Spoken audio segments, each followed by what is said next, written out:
Saudara-saudara yang dikasihi Tuhan, selamat berjumpa kembali di kanal Forum 195 di episode ke-46 yang merupakan kelanjutan nubuat zaman akhir dan kitab Wahyu.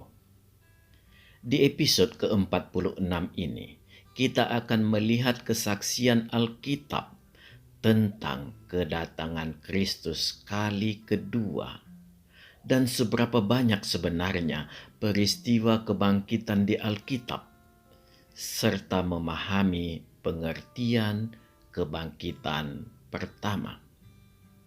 Saudara-saudara yang terkasih, dari sekian banyak tanda-tanda yang telah kita bahas di episode terakhir kita yang ke-45, kita sudah melihat tanda itu ketika saat ditumpahkannya cawan murka Allah yang terakhir, yang diiringi sangkakala yang ketujuh, yaitu kilat menyambar diiringi gempa bumi yang dahsyat.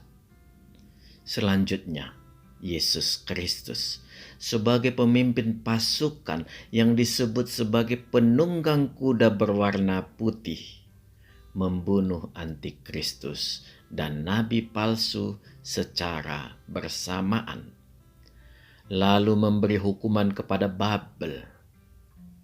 Marilah kita melihat dari episode sebelumnya, saat Yesus Kristus datang. Kita membaca dari Wahyu 16 ayat 17 sampai 21. Dan malaikat yang ketujuh menumpahkan cawannya ke angkasa, dan dari dalam bait suci kedengaranlah suara yang nyaring dari tahta itu, katanya, sudah terlaksana. Maka memancarlah kilat dan menderulah bunyi guruh, dan terjadilah gempa bumi yang dahsyat, seperti belum pernah terjadi sejak manusia ada di atas bumi. Begitu hebatnya gempa bumi itu, lalu terbelahlah kota besar itu menjadi 3 bagian, dan runtuhlah kota-kota bangsa-bangsa yang tidak mengenal Allah. Maka teringatlah Allah akan Babel yang besar itu untuk memberikan kepadanya cawan yang penuh dengan anggur kegeraman murkanya. Dan semua pulau hilang lenyap, dan tidak ditemukan lagi gunung-gunung.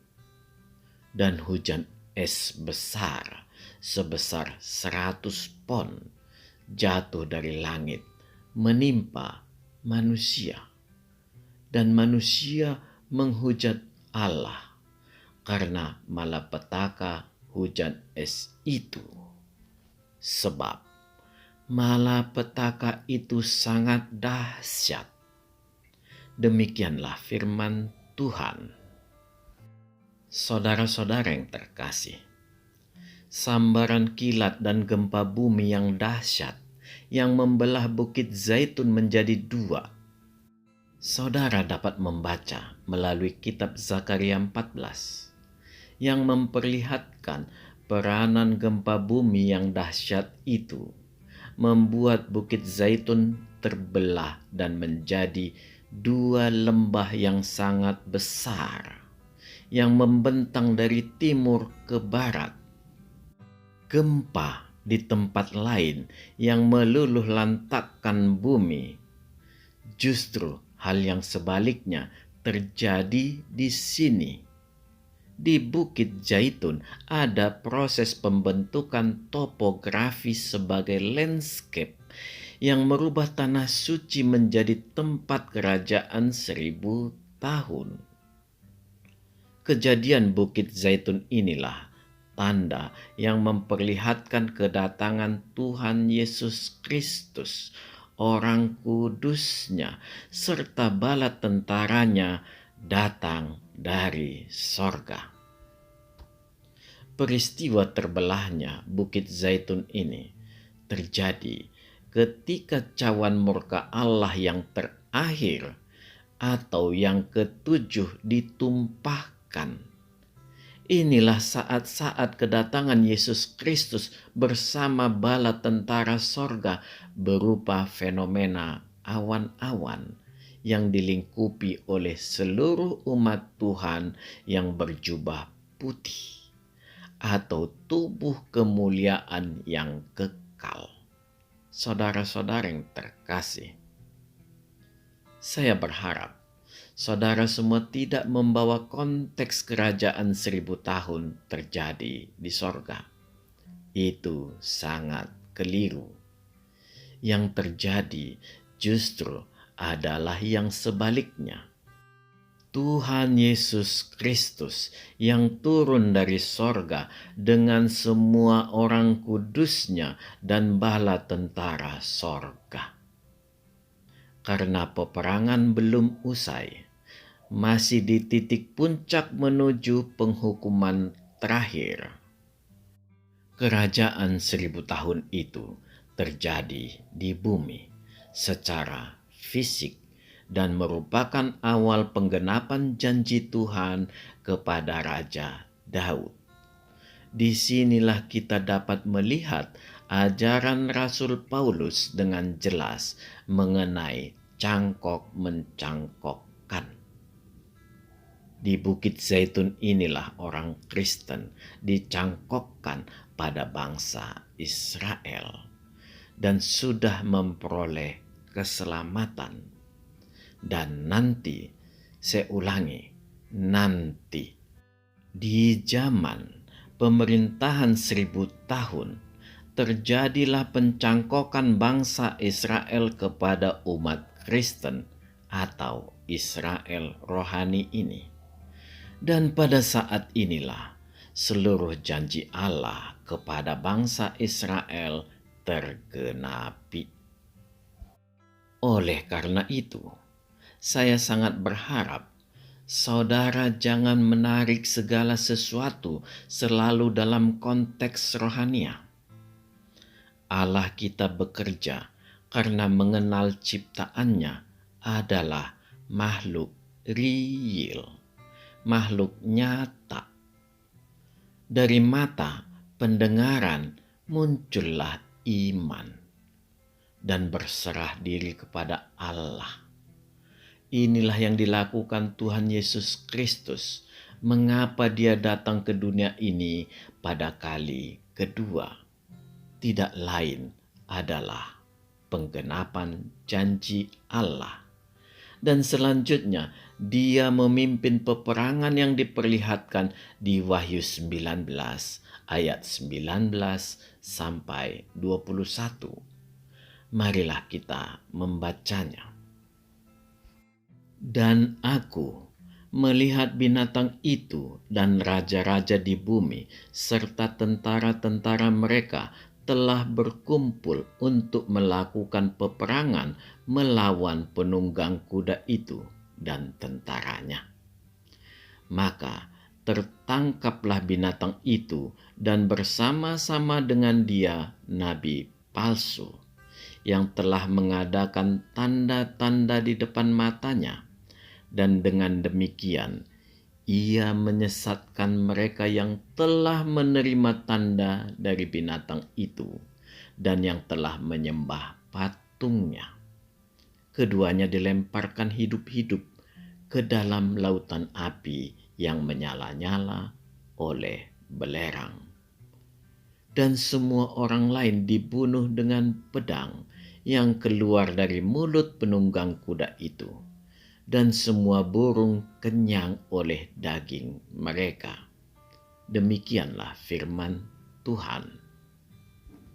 Saudara-saudara yang terkasih, kita sudah melihat bagaimana Yesus Kristus datang dengan menunggang kuda putih. Dia memimpin peperangan dan membunuh antikristus dan nabi palsu, serta melemparkan mereka ke lautan api yang menyala-nyala oleh belerang. dan menghukum Babel. Di episode 46 ini, kita akan lebih menekankan pada peristiwa-peristiwa kebangkitan di Alkitab. Ini kita lakukan untuk menghindari kerancuan dan sekaligus memperjelas bagaimana dan kapan peristiwa kebangkitan tersebut terjadi. Untuk menghindari kesalahmengertian, maka kita harus melakukan proses secara ekstraksi dengan tujuan membedakan antara peristiwa pengangkatan dan kebangkitan. Yang pasti, hanya salah satu dari kedua peristiwa ini yang akan dialami oleh umat Tuhan. Peristiwa pengangkatan ditujukan untuk menghindarkan umat Tuhan agar tidak mengalami kesengsaraan besar atau memperoleh keistimewaan dari Allah. Sedangkan peristiwa kebangkitan ditujukan bagi umat Tuhan yang sudah mati sebelum dan sesudah kesengsaraan besar. Semuanya dikumpulkan Tuhan dan memperoleh tubuh kemuliaan dengan tujuan agar bersama-sama menghadiri pesta perkawinan anak domba. Dan setelah itu memperoleh kasih karunia Tuhan bersama Tuhan Yesus Kristus memerintah di kerajaan 1000 tahun di atas tahta Raja Daud. Sedangkan pesta kawin anak domba akan terjadi sebelum pemerintahan 1000 tahun, dan selanjutnya seluruh umat akan hidup bersama Tuhan Yesus Kristus secara fisik di bumi selama 1000 tahun. Saudara-saudara yang terkasih, banyak kalangan Kristen, bahkan termasuk para pakar Kristen yang mengatakan bahwa peristiwa kebangkitan hanya terjadi satu kali dan sekaligus, serta mereka menamakannya sebagai kebangkitan massal. Mereka melakukan penyatuan prosesi kebangkitan ini berdasarkan istilah kebangkitan pertama yang dapat kita temukan di kitab Wahyu 20 ayat 5 sampai 6. Marilah kita membacanya. Tetapi orang-orang mati yang lain tidak bangkit sebelum berakhir masa yang 1000 tahun itu. Inilah kebangkitan pertama. Berbahagia dan kuduslah ia yang mendapat bagian dalam kebangkitan pertama itu. Kematian yang kedua tidak berkuasa lagi atas mereka, tetapi mereka akan menjadi imam-imam Allah dan Kristus. Dan mereka akan memerintah sebagai raja bersama-sama dengan Dia 1000 tahun lamanya. Demikianlah firman Tuhan. Bila kita telisik secara perlahan, sebenarnya apa yang dikatakan kitab Wahyu itu justru mempersaksikan bahwa peristiwa kebangkitan tidaklah seperti yang mereka maksud. Kitab Wahyu tersebut justru memperlihatkan bahwa peristiwa kebangkitan pertama di situ adalah dalam artian perioda atau tahapan.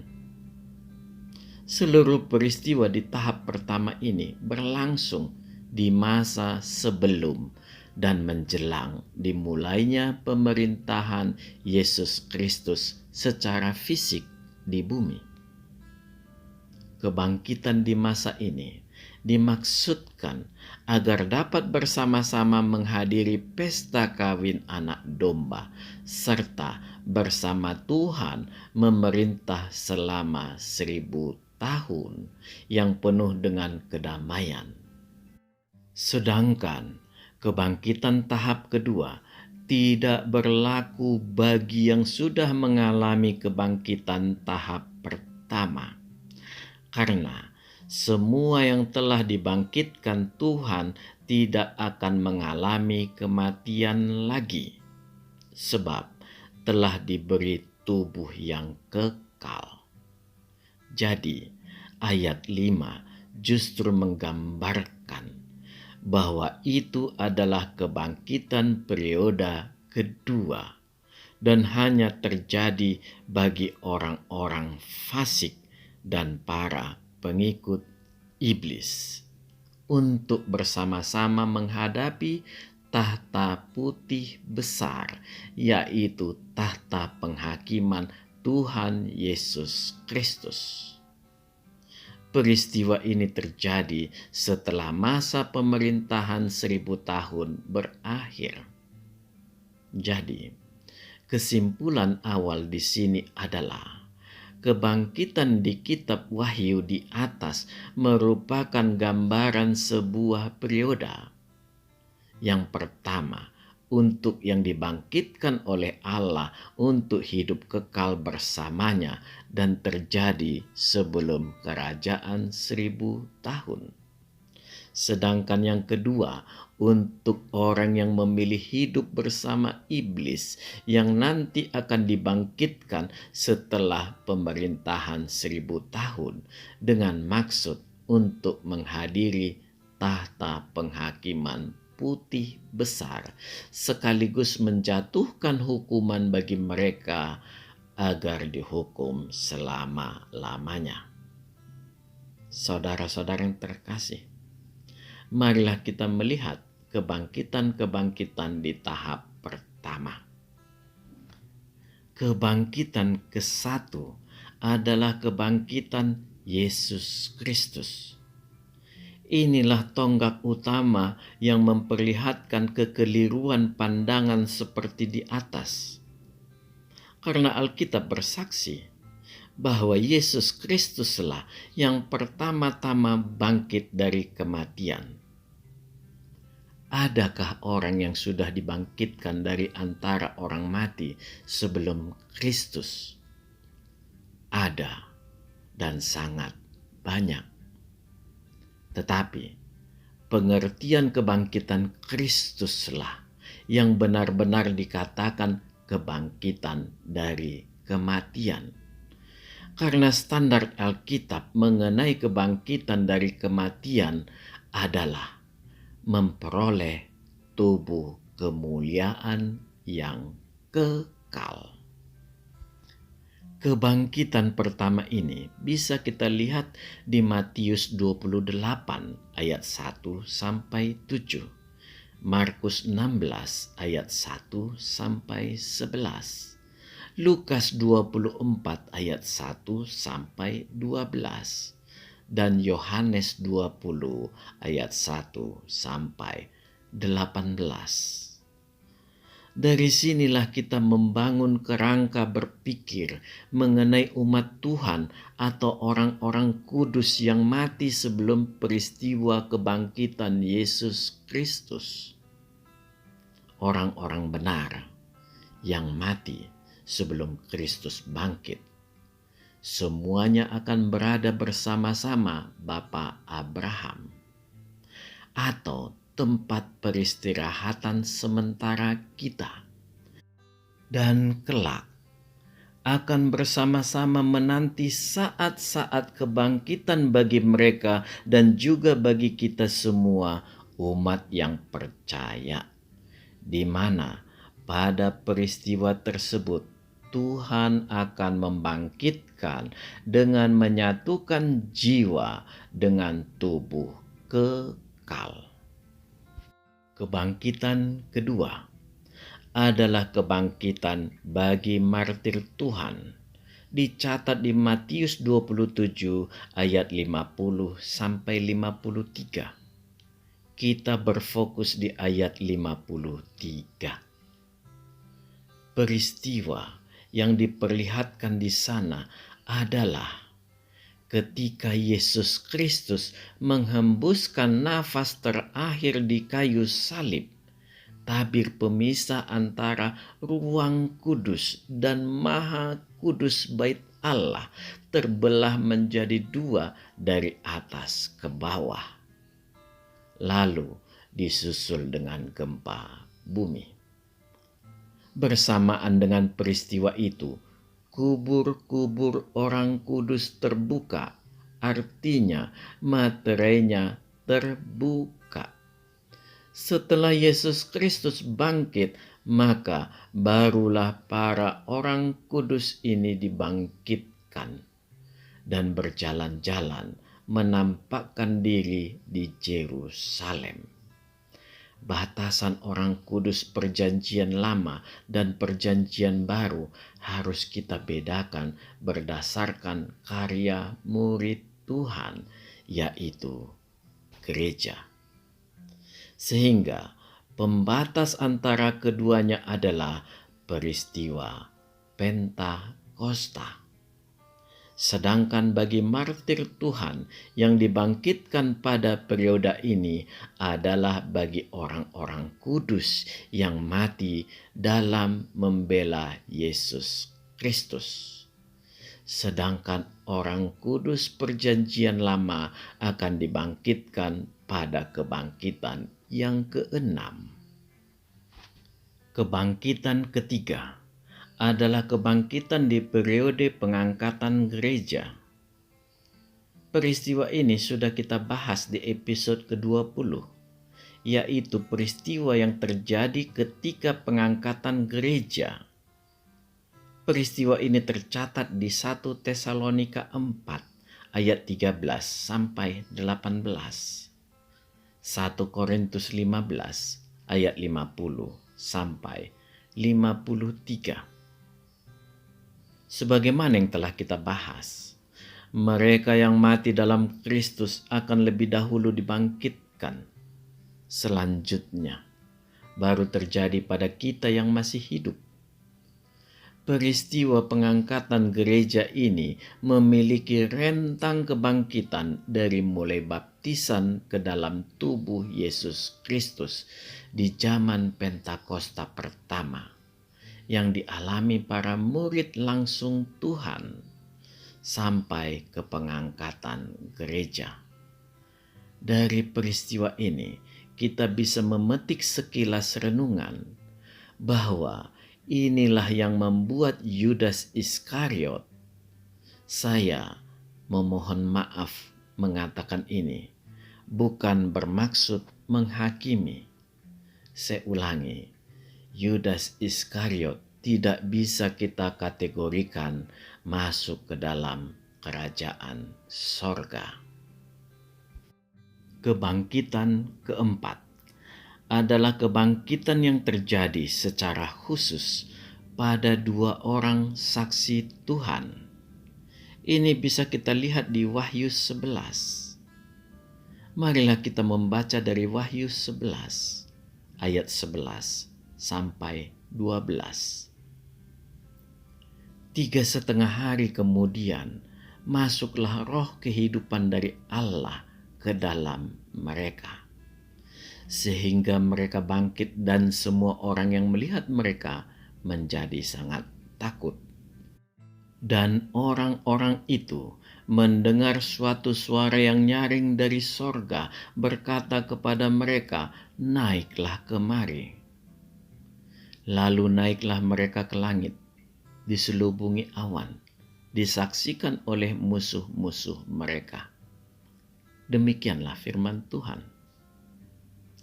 Gambaran kitab Wahyu ini memperlihatkan bahwa peristiwa ini bukan terjadi pada saat kerajaan 1000 tahun atau sesudahnya. Bukan juga pada saat pengangkatan gereja, atau pada saat pengumpulan orang-orang terpilih untuk dibangkitkan ketika sangkakala peringatan ditiup. Tetapi Peristiwa ini adalah peristiwa yang dialami oleh dua saksi Tuhan yang diutus pada saat kesengsaraan besar. Dua saksi yang dilambangkan bagai dua pohon zaitun dan dua kaki tian. Dua saksi yang diberi kemampuan adikodrati untuk bernubuat dan berkabung selama 3,5 tahun atau 42 bulan atau 1260 hari atau sepanjang masa tahap kedua dari 7 tahun nubuat Gabriel sebelum Kristus datang. Disinilah kita tetap melihat kasih Allah yang begitu besar. Sekalipun ada dari kita yang diserahkan ke masa pencobaan antikristus, di mana gereja sudah tidak ada lagi, Tuhan tetap memberi petunjuk melalui nubuat kedua saksi ini. Kedua saksi ini dikalahkan oleh antikristus yang kemudian membunuh mereka. Dari sini kita bisa membayangkan kekuatan antikristus yang sebenarnya. Mayat kedua saksi ini terletak di jalan raya kota besar untuk dihina oleh manusia di zaman itu dan dibiarkan begitu saja. Kota besar di sini digambarkan secara rohani sebagai Sodom dan Mesir, yang menggambarkan perlawanan terhadap Allah. Dan pada peristiwa ini dikatakan juga bahwa 3,5 hari kemudian mereka langsung diangkat ke sorga, yang berarti mereka langsung diubah untuk memperoleh tubuh kekal. Kebangkitan kelima, kebangkitan setelah periode kesengsaraan besar. Ini diperlihatkan di Wahyu 20 ayat 4. Kebangkitan ini terjadi pada umat Tuhan yang mati dalam imannya di saat kesengsaraan besar. Inilah umat yang mau mendengarkan nubuat kedua saksi Tuhan yang diutus pada saat kesengsaraan besar. Mereka tidak mau tunduk kepada binatang perwujudan antikristus dan patung yang dibuatnya. Marilah kita membacanya dari Wahyu 20 ayat 4. Lalu aku melihat tahta-tahta dan orang-orang yang duduk di atasnya. Kepada mereka diserahkan kuasa untuk menghakimi. Aku juga melihat jiwa-jiwa mereka yang telah dipenggal kepalanya karena kesaksian tentang Yesus Kristus dan karena firman Allah, yang tidak menyembah binatang itu dan patungnya, yang tidak juga menerima tandanya pada dahi dan tangan mereka. Dan mereka hidup kembali dan memerintah sebagai raja bersama-sama dengan Kristus untuk masa 1000 tahun. Demikianlah firman Tuhan. Hal ini bisa kita pahami dari penglihatan Rasul Yohanes ketika melihat keberadaan tahta yang diisi oleh orang-orang yang menolak mengikuti antikristus. Setelah mereka dibangkitkan, maka akan bersama-sama Kristus memerintah selama 1000 tahun. Artinya, kebangkitan periode kesengsaraan besar terjadi setelah masa kesengsaraan besar tersebut berakhir. Tetapi sebelum masa kerajaan 1000 tahun dimulai.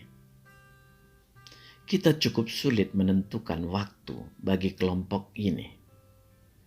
Bila kita merefer ke angka 1290 atau 1335 yang telah kita bahas di episode sebelumnya, sepertinya kelompok ini tidak mengikuti pesta kawin anak domba, tetapi langsung masuk ke kerajaan 1000 tahun. Saudara-saudara yang terkasih, kita harus memisahkan periode ketiga dan kelima ini agar tidak terjadi interseksi. Bila di pengangkatan gereja, peristiwa kebangkitan dialami oleh orang-orang kudus yang mati sejak Pentakosta pertama sampai ke masa pengangkatan gereja. Inilah yang dia artikan sebagai mempelai Kristus. Atau dengan kata lain, periode kebangkitan sejak gereja mula-mula sampai ke pengangkatan gereja bagi umat yang masih hidup.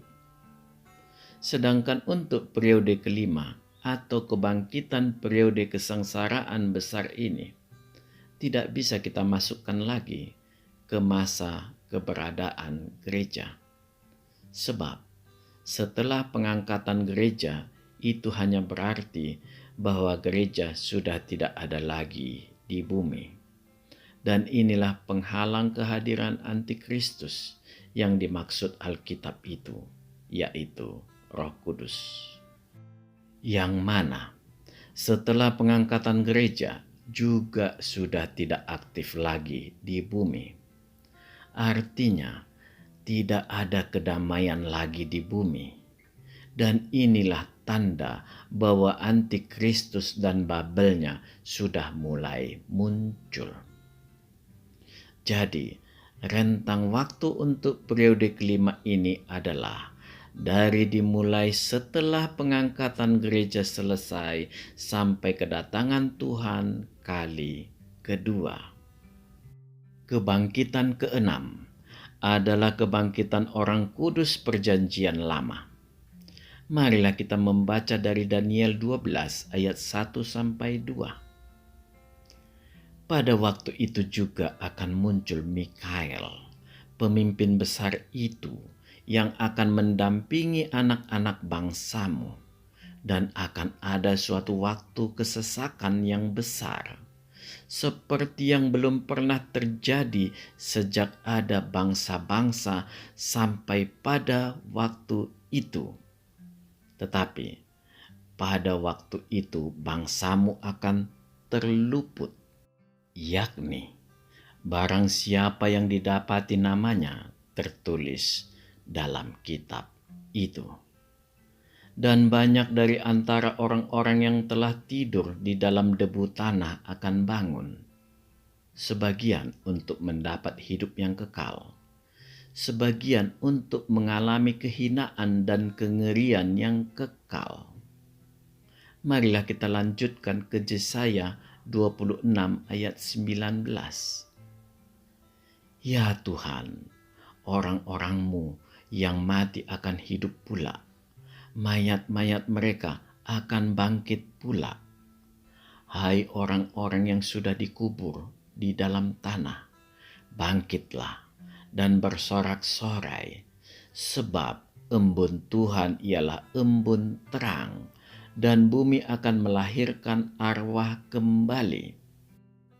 Marilah kita tambah dari perikop kebangkitan Israel di Yehezkiel 37 ayat 13-14 yang juga memperlihatkan sebuah peristiwa kebangkitan.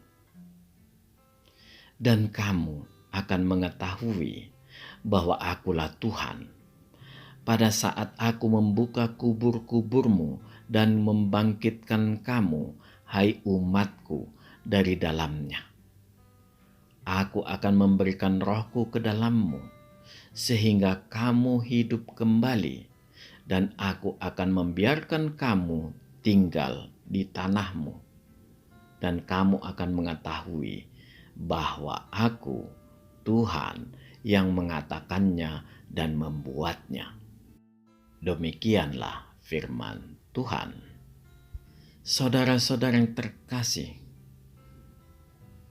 bila kita mengacu ke Daniel 12 ayat 1 di atas, maka tampak bahwa peristiwa ini terjadi setelah kesengsaraan besar berakhir.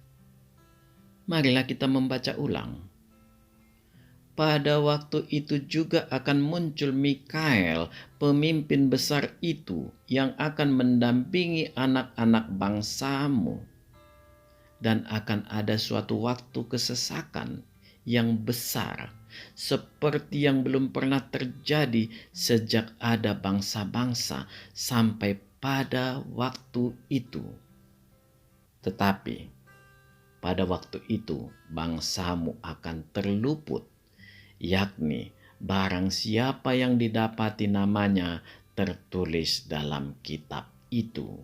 Demikianlah firman Tuhan. Bacaan terakhir kita ini memperlihatkan adanya kesamaan peristiwa antara kesesakan besar dengan kesengsaraan besar, yang mana dikatakan di sana merupakan peristiwa yang belum pernah terjadi. Bila kita melihat peristiwa besar Perjanjian Lama, boleh dikatakan tidak ada yang berbeda jauh dengan masa kita hidup sekarang. Yang dapat kita katakan peristiwa besar yang melanda secara umum hanyalah air bah. Dan ini juga tidak terjadi di zaman Daniel. Di samping itu, nubuat Daniel diarahkan kepada bangsa Israel. Karena alasan inilah kita mengatakan bahwa kesesakan besar adalah sama dengan kesengsaraan besar yang nanti akan terjadi di masa depan kita semua, termasuk masa depan bangsa Israel. Saudara dapat membaca kitab Daniel pasal 12 untuk memperoleh gambaran utuh mengenai kebangkitan kelompok ini. Saudara-saudara yang terkasih, inilah 6 periode kebangkitan yang mengisi tahap pertama kebangkitan yang disebut Alkitab sebagai kebangkitan pertama. Melihat periode-periode ini, sangat tampak bahwa proses kebangkitan tidak terjadi satu kali dan tidak juga bersifat menyeluruh sekaligus. Itulah kenyataan yang kita pelajari. Jadi, memanglah prosesi kebangkitan terjadi beberapa kali. Ada yang otomatis langsung memperoleh tubuh kekal dan langsung ke sorga. Dan ada yang masih menanti dibangkitkan ke dalam tubuh kekalnya. Yang pasti, seluruh kebangkitan orang benar ini harus selesai sebelum dimulainya kerajaan 1000 tahun. Inilah kebangkitan pertama, yaitu seluruh kebangkitan-kebangkitan yang mendahului kerajaan 1000 tahun. Saudara-saudara yang terkasih, marilah kita melihat kebangkitan periode kedua yang terjadi setelah masa pemerintahan Yesus Kristus 1000 tahun. Dari urutan keseluruhan kebangkitan, kita boleh menempatkannya pada urutan ketujuh, yaitu kebangkitan bagi seluruh manusia yang mengikuti iblis dan bagi orang fasik atau orang yang menolak Yesus Kristus. Sedangkan bagi antikristus dan nabi palsu, sudah langsung dibinasakan Yesus Kristus di kesengsaraan besar dan tidak akan dibangkitkan karena mereka sudah berada di neraka bernyala-nyala oleh belerang. Mereka sudah berada di tempat penghukuman terakhir, yang mana semua orang yang dihakimi di tahta putih besar juga akan dihukum di sana, termasuk iblis. Harus kita pahami bersama bahwa tidak ada kebangkitan bagi iblis. Karena setelah kesengsaraan besar, iblis ditawan selama 1000 tahun. Jadi, iblis belum mati. Iblis akan melakukan pemberontakannya yang ketiga, dan selanjutnya akan langsung dihukum dan dibinasakan selama-lamanya. Ini sesuai dengan yang dikatakan kitab Wahyu, pasal 20 ayat 7 sampai 10. Marilah kita membacanya. Dan setelah masa 1000 tahun itu berakhir, iblis akan dilepaskan dari penjaranya, dan ia akan pergi menyesatkan bangsa-bangsa pada keempat penjuru bumi, yaitu Gog dan Magog, dan mengumpulkan mereka untuk berperang, dan jumlah mereka sama dengan banyaknya pasir di laut. Maka naiklah mereka ke seluruh dataran bumi, lalu mengepung perkemahan tentara orang-orang kudus dan kota yang dikasihi itu. Tetapi dari langit turunlah api menghanguskan mereka, dan iblis yang menyesatkan mereka dilemparkan ke dalam lautan api dan belerang, yaitu tempat binatang dan nabi palsu itu, dan mereka disiksa siang malam sampai selama-lamanya. Demikianlah firman Tuhan. Saudara-saudara yang dikasihi Tuhan, marilah kita rekap seluruhnya tentang kebangkitan tahap atau periode kedua yang terjadi setelah pemerintahan 1000 tahun. Antikristus dan nabi palsu tidak akan dibangkitkan karena sudah dibinasakan di kesengsaraan besar dan sudah berada di tempat penghukuman terakhir. Iblis belum mati setelah kesengsaraan besar. Dia hanya ditawan selama 1000 tahun. Jadi, tidak ada kebangkitan bagi iblis, dan justru dia memberontak untuk yang ketiga kali. Dan akhirnya, iblis dilemparkan ke dalam lautan api dan belerang, yaitu tempat binatang dan nabi palsu itu, dan mereka disiksa siang malam sampai selama-lamanya. Jadi, kebangkitan di periode 2 hanya untuk seluruh orang fasik atau orang yang menolak Yesus Kristus. Mereka akan dibangkitkan untuk mengikuti tahta putih besar, dan mereka akan bersama-sama dengan iblis akan memperoleh hukuman kekal. Inilah satu-satunya kebangkitan setelah kerajaan 1000 tahun. Inilah kebangkitan tahap kedua. Inilah kebangkitan yang terakhir. Sedangkan untuk Tritunggal kegelapan, yaitu iblis, antikristus, dan nabi palsu, mereka sudah langsung masuk ke dalam tempat penghukuman terakhir, yaitu api dan belerang. Amin. Tuhan memberkati kita. Marilah kita masuk ke saat teduh sejenak.